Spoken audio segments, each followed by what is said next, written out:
The Crystal Egg by H.G. Wells. Narrated by Peter Walters.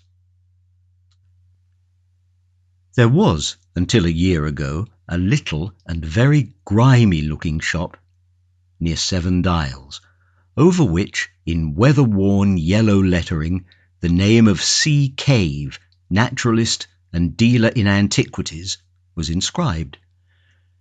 The contents of its window were curiously variegated. They comprised some elephant tusks, an imperfect set of chessmen, beads and weapons, a box of eyes, 2 skulls of tigers and 1 human, several moth-eaten stuffed monkeys, 1 holding a lamp, an old-fashioned cabinet, a fly-blown ostrich egg or so, some fishing tackle, and an extraordinarily dirty empty glass fish tank. There was also, at the moment the story begins, a mass of crystal, worked into the shape of an egg and brilliantly polished. And at that, 2 people who stood outside the window were looking. One of them, a tall, thin clergyman, the other, a black-bearded young man of dusky complexion and unobtrusive costume. The dusky young man spoke with eager gesticulation, and seemed anxious for his companion to purchase the article. While they were there, Mr. Cave came into his shop, his beard still wagging with the bread and butter of his tea. When he saw these men and the object of their regard, his countenance fell. He glanced guiltily over his shoulder and softly shut the door. He was a little old man with a pale face and peculiarly watery eyes.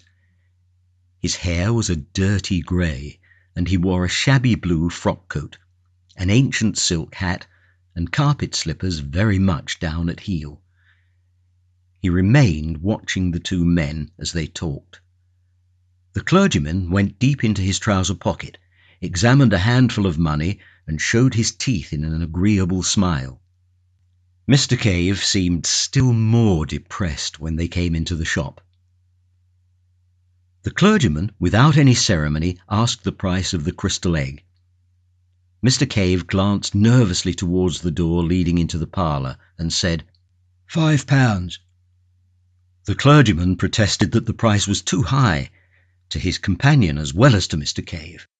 It was indeed very much more than Mr. Cave had intended to ask when he had stocked the article, and an attempt at bargaining ensued. Mr. Cave stepped to the shop door and held it open. £5 is my price, he said, as though he wished to save himself the trouble of unprofitable discussion. As he did so, the upper portion of a woman's face appeared above the blind in the glass upper panel of the door leading into the parlour, and stared curiously at the 2 customers. £5 is my price, said Mr. Cave, with a quiver in his voice. The swarthy young man had so far remained a spectator, watching Cave keenly. Now he spoke. "Give him his £5, he said. The clergyman glanced at him to see if he were in earnest, and when he looked at Mr. Cave again, he saw that the latter's face was white. "It's a lot of money," said the clergyman, and diving into his pocket began counting his resources.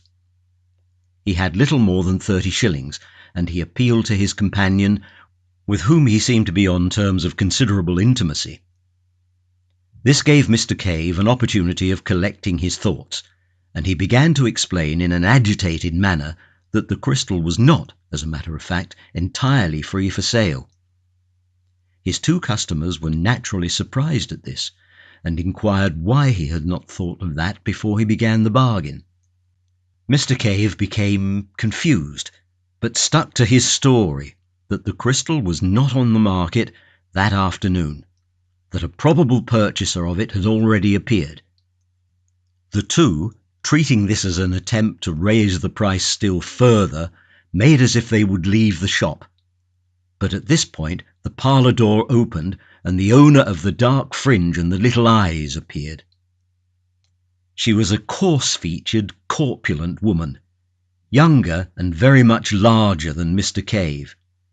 She walked heavily, and her face was flushed, "That crystal is for sale," she said, "and £5 is good enough price for it. I can't think what you're about, Cave, not to take the gentleman's offer."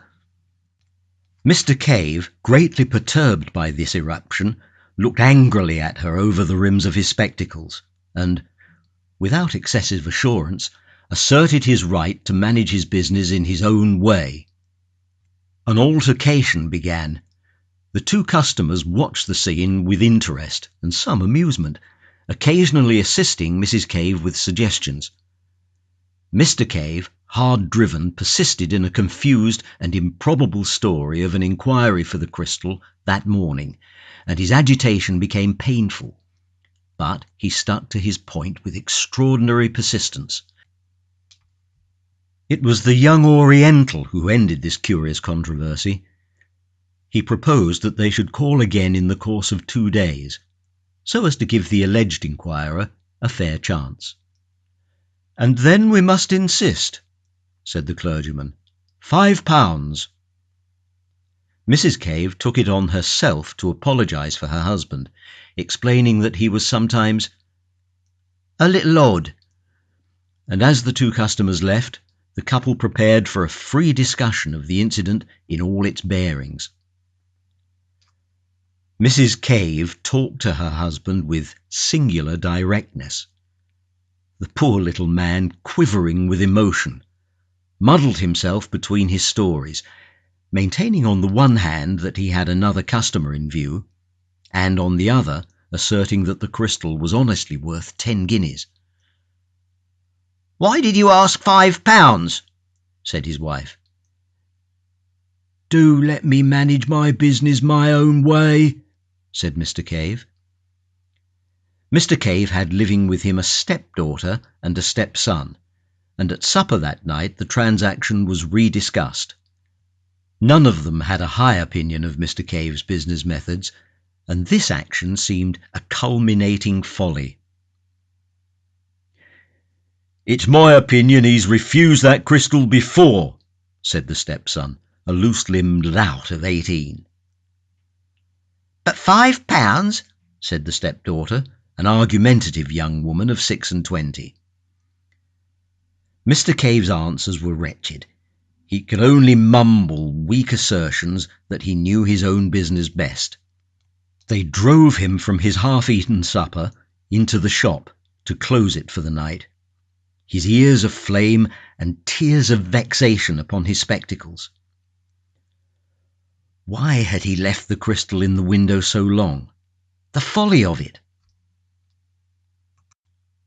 After supper, his stepdaughter and stepson smartened themselves up and went out, and his wife retired upstairs to reflect upon the business aspects of the crystal, over a little sugar and lemon and so forth in hot water.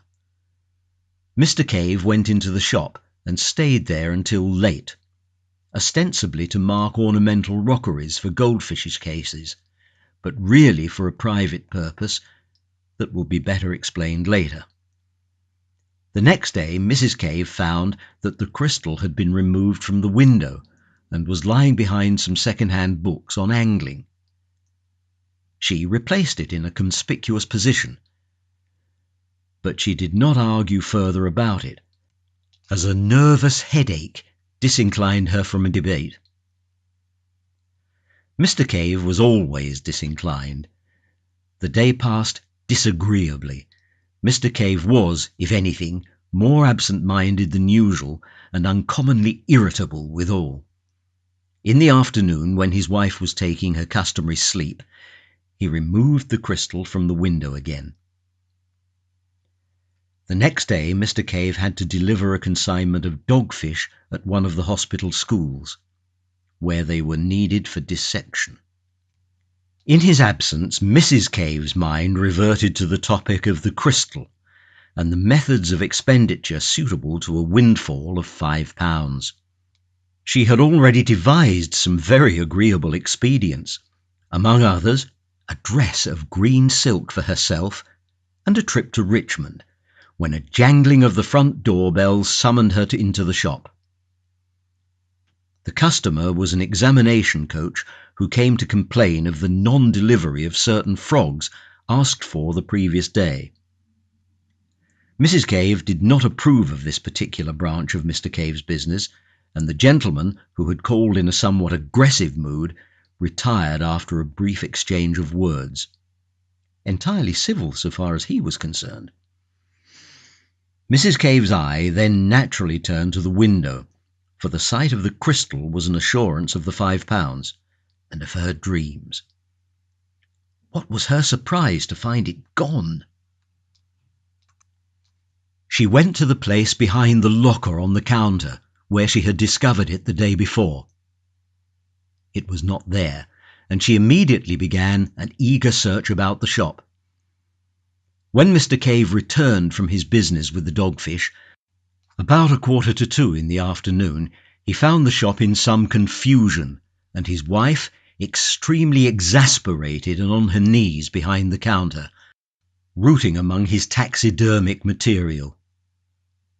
Her face came up hot and angry over the counter as the jangling bell announced his return, and she forthwith accused him of hiding it. "Hid what?" asked Mr. Cave. "The crystal." At that, Mr. Cave, apparently much surprised, rushed to the window. "Isn't it here?" he said. "Great heavens, what's become of it?"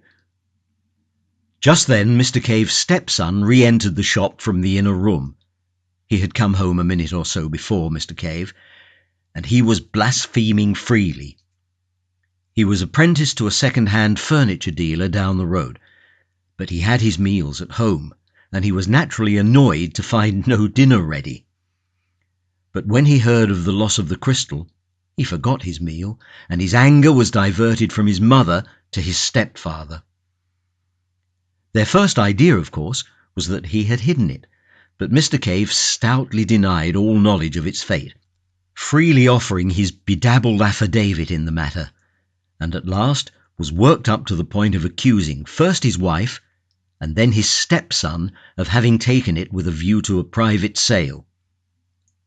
So began an exceedingly acrimonious and emotional discussion, which ended for Mrs. Cave in a peculiar nervous condition, midway between hysterics and amuck, and caused the stepson to be half an hour late at the furniture establishment in the afternoon. Mr. Cave took refuge from his wife's emotions in the shop. In the evening the matter was resumed, with less passion and in a judicial spirit, under the presidency of the stepdaughter. The supper passed unhappily and culminated in a painful scene. Mr. Cave gave way at last to extreme exasperation and went out banging the front door violently. The rest of the family, having discussed him with the freedom his absence warranted, hunted the house from garret to cellar, hoping to light upon the crystal. The next day the two customers called again. They were received by Mrs. Cave almost in tears. It transpired that no one could imagine all that she had stood from Cave at various times in her married pilgrimage. She also gave a garbled account of the disappearance. The clergyman and the Oriental laughed silently at one another, and said it was very extraordinary. As Mrs. Cave seemed disposed to give them the complete history of her life, they made to leave the shop. Thereupon Mrs. Cave, still clinging to hope, asked for the clergyman's address so that, if she could get anything out of Cave, she might communicate it. The address was duly given, but apparently afterwards mislaid. Mrs. Cave can remember nothing about it. In the evening of that day, the Cave seemed to have exhausted their emotions, and Mr. Cave, who had been out in the afternoon, supped in a gloomy isolation that contrasted pleasantly with the impassioned controversy of the previous days. For some time matters were very badly strained in the Cave household, but neither crystal nor customer reappeared. Now, without mincing the matter, we must admit that Mr. Cave was a liar. He knew perfectly well where the crystal was. It was in the rooms of Mr. Jacoby Wace, assistant demonstrator at St. Catherine's Hospital, Westbourne Street. It stood on the sideboard, partially covered by a black velvet cloth, and beside a decanter of American whisky. It is from Mr. Wace, indeed, that the particulars upon which this narrative is based were derived. Cave had taken off the thing to the hospital, hidden in the dogfish sack, and there had pressed the young investigator to keep it for him. Mr. Wace was a little dubious at first. His relationship to Cave was peculiar. He had a taste for singular characters, and he had more than once invited the old man to smoke and drink in his rooms, and to unfold his rather amusing views of life in general, and of his wife in particular. Mr. Wace had encountered Mrs. Cave too, on occasions when Mr. Cave was not at home to attend to him. He knew the constant interference to which Cave was subjected, and having weighed the story judicially, he decided to give the crystal a refuge. Mr. Cave promised to explain the reasons for his remarkable affection for the crystal more fully on a later occasion, but he spoke distinctly of seeing visions therein. He called on Mr. Wace the same evening. He told a complicated story. The crystal, he said, had come into his possession with other oddments at the forced sale of another curiosity dealer's effects, and not knowing what its true value might be, he had ticketed it at 10 shillings. It had hung upon his hands at that price for some months, and he was thinking of reducing the figure when he made a singular discovery. At that time his health was very bad, and it must be borne in mind that throughout all his experience his physical condition was one of ebb, and he was in considerable distress by reason of the negligence, the positive ill treatment even, he received from his wife and stepchildren. His wife was vain, extravagant, unfeeling, and had a growing taste for private drinking. His stepdaughter was mean and overreaching, and his stepson had conceived a violent dislike for him, and lost no chance of showing it. The requirements of his business pressed heavily upon him, and Mr. Wace does not think that he was altogether free from occasional intemperance. He had begun life in a comfortable position. He was a man of fair education, and he suffered for weeks at a stretch from melancholia and insomnia. Afraid to disturb his family, he would slip quietly from his wife's side when his thoughts became intolerable, and wander about the house. And about 3 o'clock one morning, late in August, chance directed him into the shop. The dirty little place was impenetrably black, except in one spot, where he perceived an unusual glow of light. Approaching this, he discovered it to be the crystal egg, which was standing on the corner of the counter towards the window. A thin ray smote through a crack in the shutters, impinged upon the object, and seemed, as it were, to fill its entire interior. It occurred to Mr. Cave that this was not in accordance with the laws of optics as he had known them in his younger days.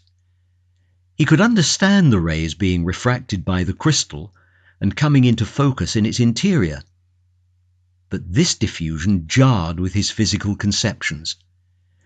He approached the crystal nearly, peering into it and round it, with a transient revival of the scientific curiosity that in his youth had determined his choice of calling.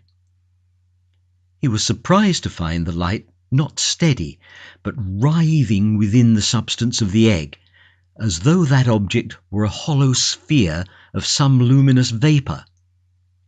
In moving about to get different points of view, he suddenly found that he had come between it and the ray, and that the crystal nonetheless remained luminous. Greatly astonished, he lifted it out of the light ray and carried it to the darkest part of the shop. It remained bright for some 4 or 5 minutes, when it slowly faded and went out. He placed it in the thin streak of daylight, and its luminescence was almost immediately restored. So far, at least, Mr. Wace was able to verify the remarkable story of Mr. Cave. He has himself repeatedly held this crystal in a ray of light, which had to be of a less diameter than 1 millimetre, and in a perfect darkness, such as could be produced by velvet wrapping, the crystal did undoubtedly appear very faintly phosphorescent. It would seem, however, that the luminousness was of some exceptional sort, and not equally visible to all eyes. For Mr. Harbinger, whose name will be familiar to the scientific reader in connection with the Pasteur Institute, was quite unable to see any light whatever, and Mr. Wace's own capacity for its appreciation was out of comparison inferior to that of Mr. Cave's. Even with Mr. Cave, the power varied very considerably. His vision was most vivid during states of extreme weakness and fatigue.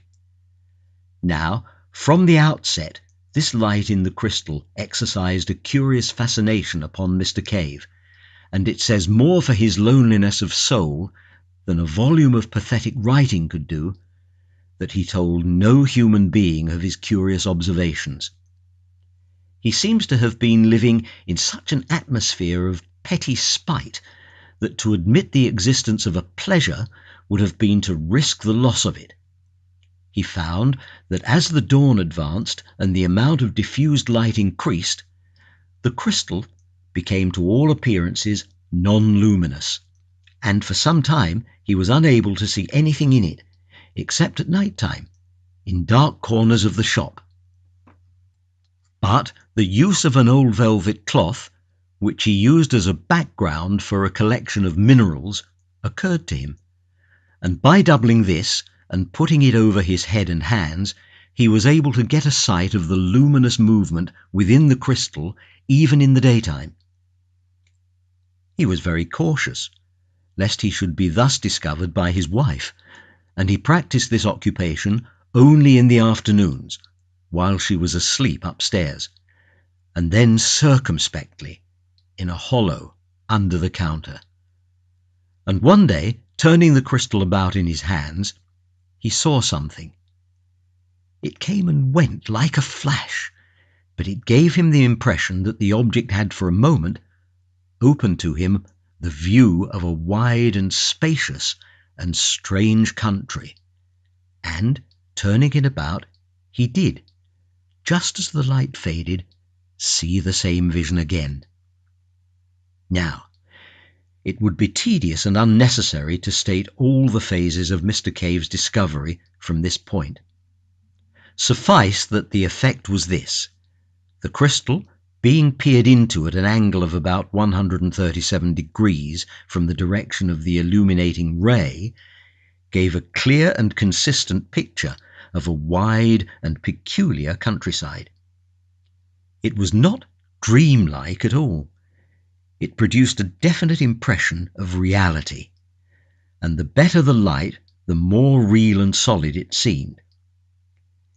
It was a moving picture, that is to say, certain objects moved in it, but slowly, in an orderly manner, and according as the direction of the lighting and vision changed, the picture changed also. It must indeed have been like looking through an oval glass at a view, and turning the glass about to get at different aspects. Mr. Cave's statements, Mr. Wace assures me, were extremely circumstantial and entirely free from any of that emotional quality that taints hallucinatory impressions. But it must be remembered that all the efforts of Mr. Wace to see any similar clarity in the faint opalescence of the crystal were wholly unsuccessful, try as he would. The difference in intensity of the impressions received by the two men was very great, and it is quite conceivable that what was a view to Mr. Cave was a mere blurred nebulosity to Mr. Wace. The view, as Mr. Cave described it, was invariably of an extensive plain, and he seemed to be always looking at it from a considerable height, as if from a tower or mast. To the east and to the west, the plain was bounded at a remote distance by vast reddish cliffs, which reminded him of those he had seen in some picture. But what the picture was, Mr. Wace was unable to ascertain. These cliffs passed north and south. He could tell the points of the compass by the stars that were visible of a night, receding in an almost illimitable perspective, and fading into the mists of the distance before they met. He was nearer the eastern set of cliffs. On the occasion of his first vision, the sun was rising over them, and black against the sunlight, and pale against their shadow, appeared a multitude of soaring forms that Mr. Cave regarded as birds. A vast range of buildings spread below him. He seemed to be looking down upon them, and as they approached the blurred and reflected edge of the picture, they became indistinct. There were also trees, curious in shape and in colouring, a deep mossy green and an exquisite grey, beside a wide and shining canal, and something great and brilliantly coloured flew across the picture. But the first time Mr. Cave saw these pictures, he saw only in flashes. His hand shook, his head moved. The vision came and went, and grew foggy and indistinct, and at first he had the greatest difficulty in finding the picture again once the direction of it was lost. His next clear vision, which came about a week after the first, the interval having yielded nothing but tantalizing glimpses and some useful experience, showed him the view down the length of the valley. The view was different, but he had a curious persuasion, which his subsequent observations abundantly confirmed, that he was regarding this strange world from exactly the same spot, although he was looking in a different direction. The long facade of the great building, whose roof he had looked down upon before, was now receding into perspective. He recognized the roof.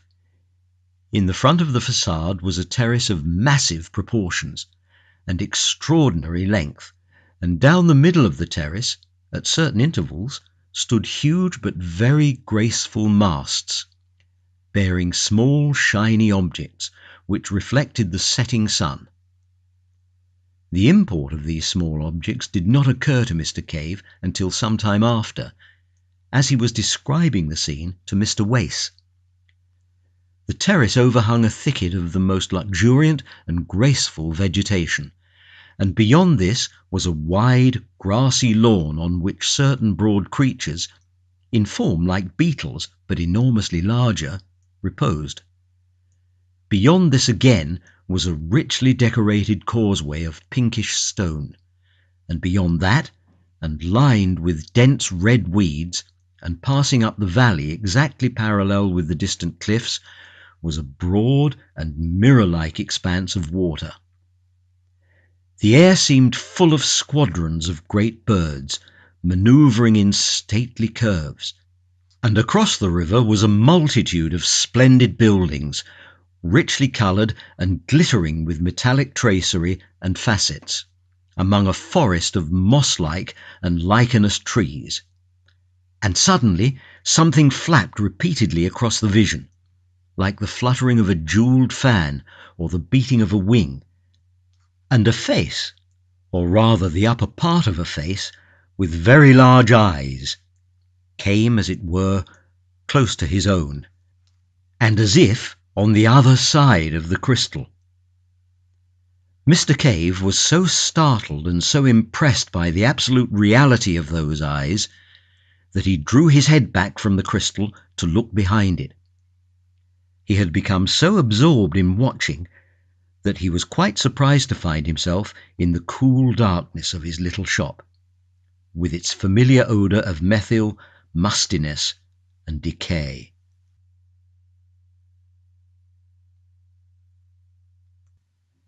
and as he blinked about him, the glowing crystal faded and went out. Such were the first general impressions of Mr. Cave. The story is curiously direct and circumstantial. From the outset, when the valley first flashed momentarily on his senses, his imagination was strangely affected, and, as he began to appreciate the details of the scene he saw, his wonder rose to the point of a passion. He went about his business listless and distraught, thinking only of the time when he should be able to return to his watching. And then a few weeks after his first sight of the valley came the two customers. The stress and excitement of their offer and the narrow escape of the crystal from sale, as I've already told.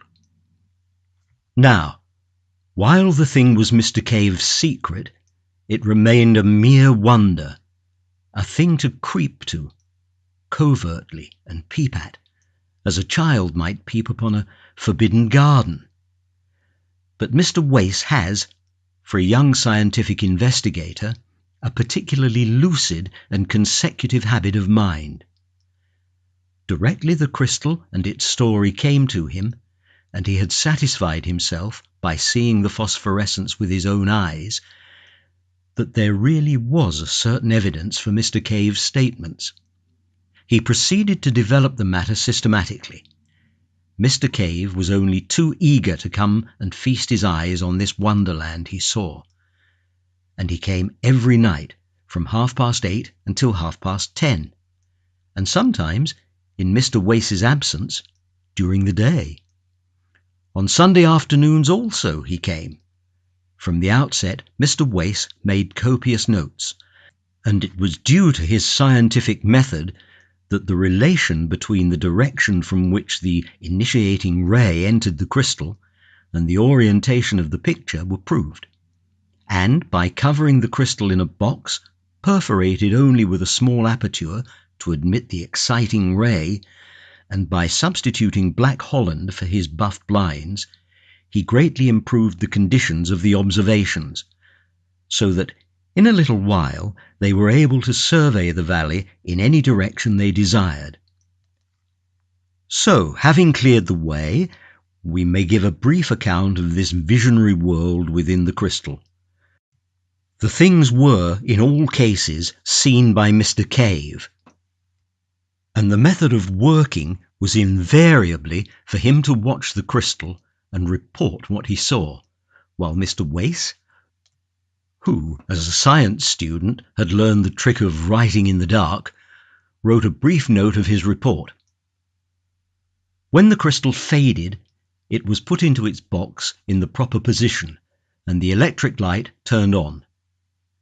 Mr. Wace asked questions and suggested observations to clear up difficult points. Nothing, indeed, could have been less visionary and more matter-of-fact. The attention of Mr. Cave had been speedily directed to the bird-like creatures he had seen so abundantly present in each of his earlier visions. His first impression was soon corrected, and he considered for a time that they might represent a diurnal species of bat. Then he thought, grotesquely enough, that they might be cherubs. Their heads were round and curiously human, and it was the eyes of one of them that had so startled him on that second observation. They had broad, silvery wings, not feathered, but glistening almost as brilliantly as new-killed fish, and with the same subtle play of colour. And these wings were not built on the plan of bird wing, or bat, Mr. Wace learned, but supported by curved ribs radiating from the body. A sort of butterfly wing with curved ribs seems best to express their appearance. The body was small, but fitted with 2 bunches of prehensile organs, like long tentacles, immediately under the mouth. Incredible as it appeared to Mr. Wace, the persuasion at last became irresistible that it was these creatures which owned the great quasi-human buildings and the magnificent garden that made the broad valley so splendid. and Mr. Cave perceived that the buildings, with other peculiarities, had no doors, but that the great circular windows, which opened freely, gave the creatures egress and entrance. They would alight upon their tentacles, fold their wings to a smallness almost rod-like, and hop into the interior. But among them was a multitude of smaller winged creatures, like great dragonflies and moths, and flying beetles, and across the green sward, brilliantly coloured, gigantic ground beetles crawled lazily to and fro. Moreover, on the causeways and terraces, large-headed creatures similar to the greater winged flies, but wingless, were visible, hopping busily upon their hand-like tangle of tentacles. Allusion has already been made to the glittering objects upon masts that stood upon the terrace of the nearer building.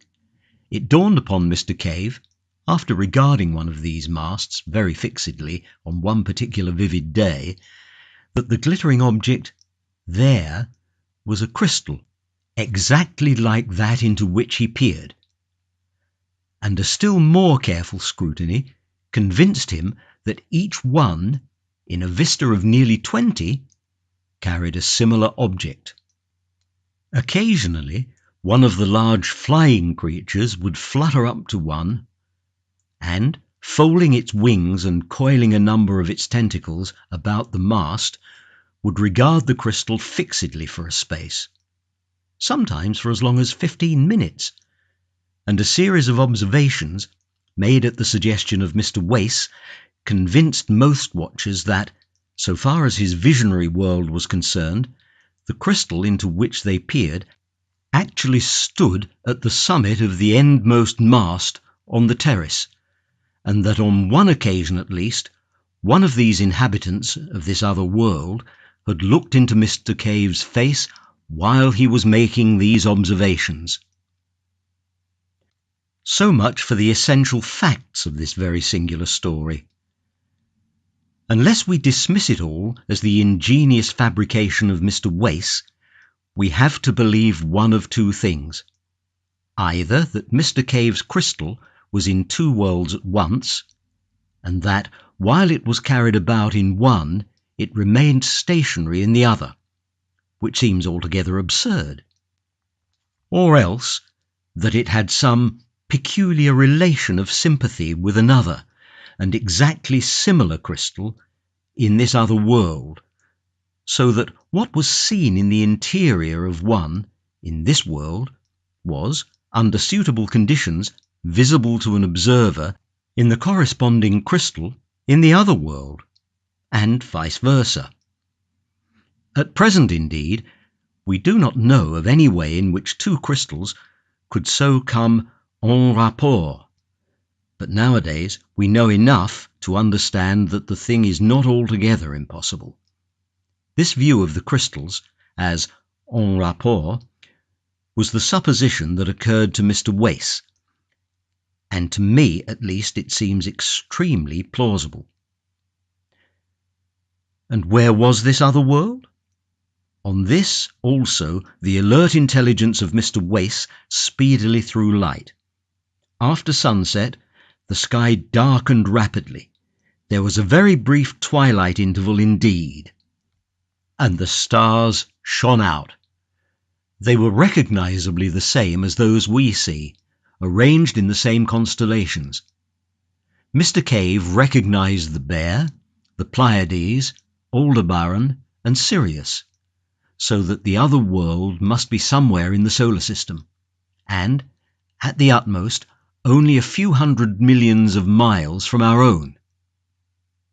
Following up this clue, Mr. Wace learned that the midnight sky was a darker blue even than our midwinter sky, and that the sun seemed a little smaller. And there were two small moons, like our moon but smaller, and quite differently marked, one of which moved so rapidly that its motion was clearly visible as one regarded it. These moons were never high in the sky, but vanished as they rose. That is, every time they revolved, they were eclipsed because they were so near their primary planet.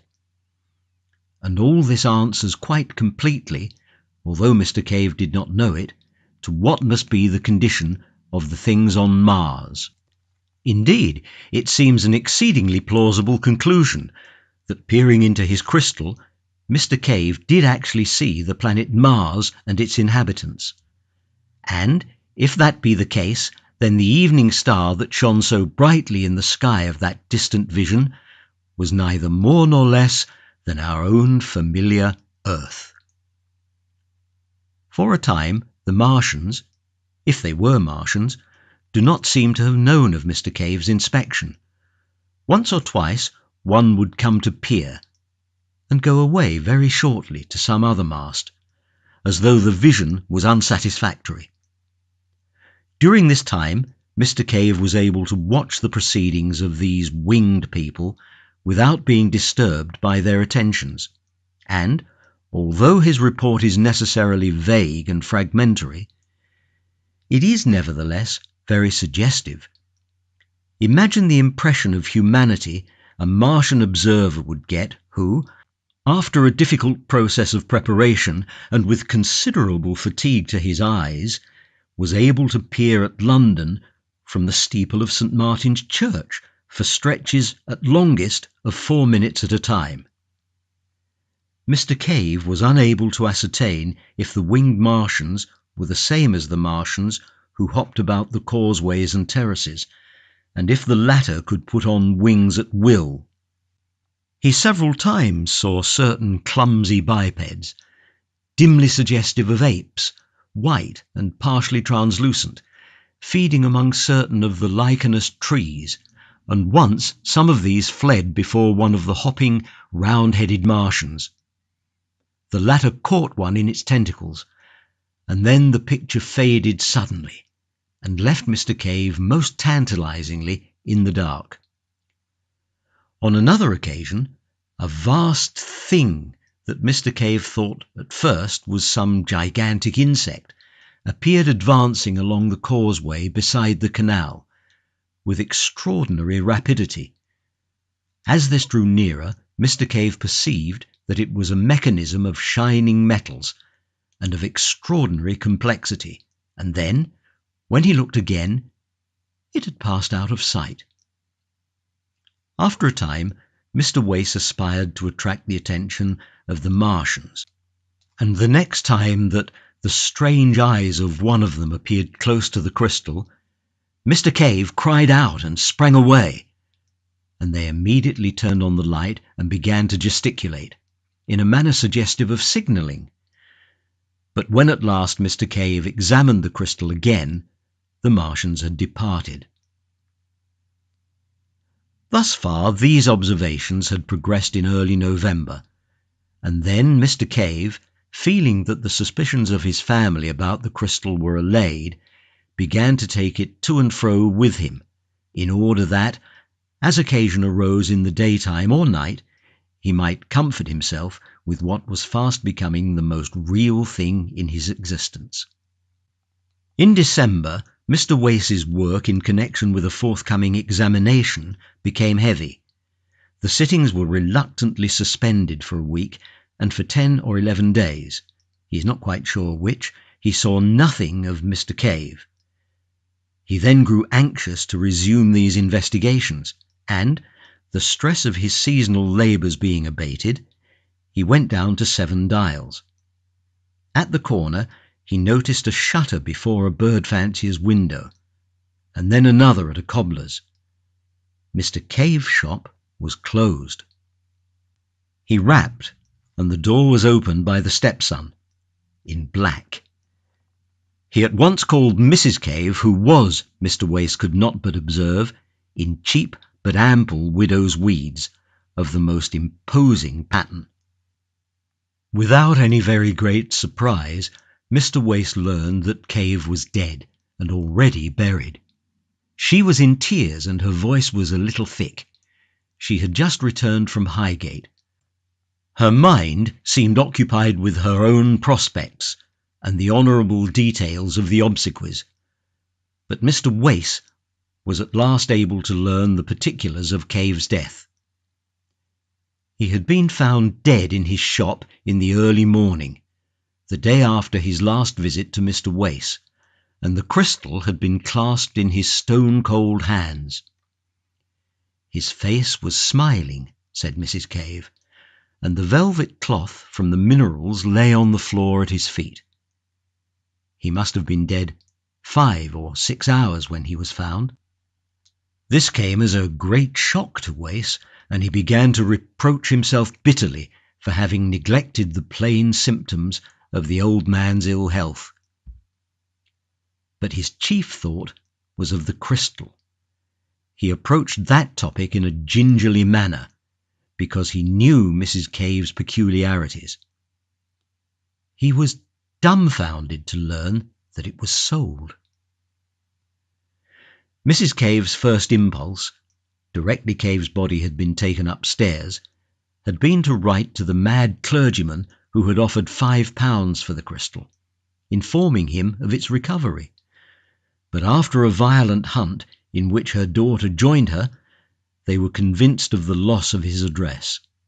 As they were without the means required to mourn and bury Cave in the elaborate style the dignity of an old Seven Dials inhabitant demands, they had appealed to a friendly fellow tradesman in Great Portland Street. He had very kindly taken over a portion of the stock at a valuation. The valuation was his own, and the crystal egg was included in one of the lots.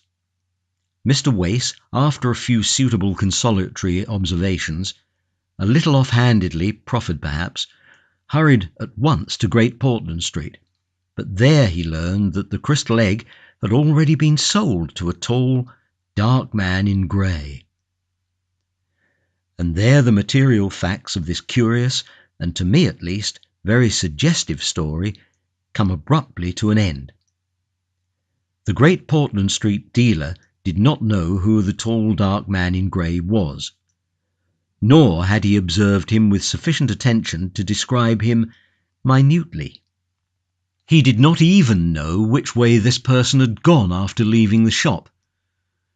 For a time Mr. Wace remained in the shop, trying the dealer's patience with hopeless questions, venting his own exasperation, and at last, realizing abruptly that the whole thing had passed out of his hands, had vanished like a vision of the night, he returned to his own rooms, a little astonished to find the notes he had made still tangible and visible upon his untidy table.